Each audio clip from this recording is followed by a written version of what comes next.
Hello everyone! Today we are going to talk about bridge pose, or in Sanskrit it is known as Setu Bandha Sarvangasana. Bridge pose is a great back bend that helps you to bring more length to the front of your spine. It's a wonderful pose to practice to help improve your posture and strengthen your hamstrings and legs. It also provides a massage for the internal organs and even helps to improve digestion. To start, lay down on your back.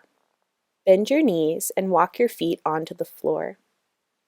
Turn your palms to face down beside your hips and try to walk your heels in until they barely touch your fingertips. This should help you to get more support through the legs and ultimately help you to get a more effective back bend in your bridge pose. Make sure that your feet are hip-width distance apart, but no wider than that, and that your feet are parallel to one another, which might feel slightly pigeon-toed, and that is okay. This will help to encourage an inner rotation through the legs, which is what we want in bridge pose. Before we lift our hips, it is important to note to keep the head still so that the neck stays protected. When we lift the hips, there's a slight pressure on the neck, so we don't want to look side to side to prevent injury. If you ever feel any pain in your neck while practicing bridge pose, mindfully come out of the pose and take a few breaths to reset. Now it's time to press down through the feet and lift the hips. In doing so, make sure your feet stay flat and the knees stay hip-width distance apart. If the knees start to splay outward towards the sides, you may place a yoga block or pillow between your knees to help you engage your inner thighs.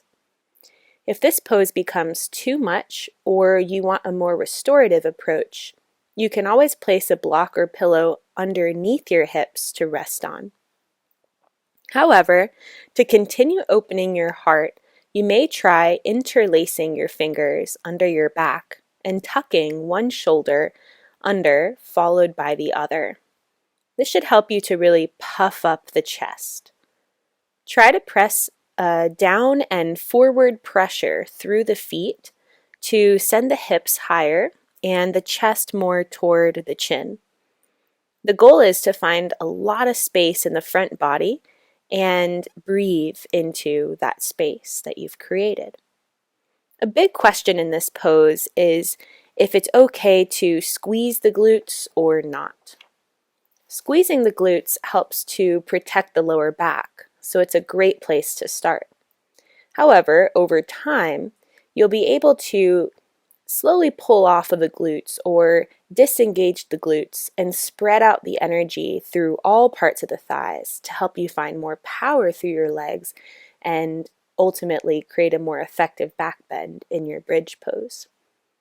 Be sure to breathe into your belly in bridge pose to help massage the internal organs and bring mindfulness to the pose. When you are done, use an exhale to carefully release the arms out from underneath you and lower the spine into the floor. When you are done with all of your back bending practice for the day, it may feel nice to pull your knees to your chest and rock it out from side to side. I hope this video helped you to understand the mechanics of bridge pose. Thanks for watching and have a great day.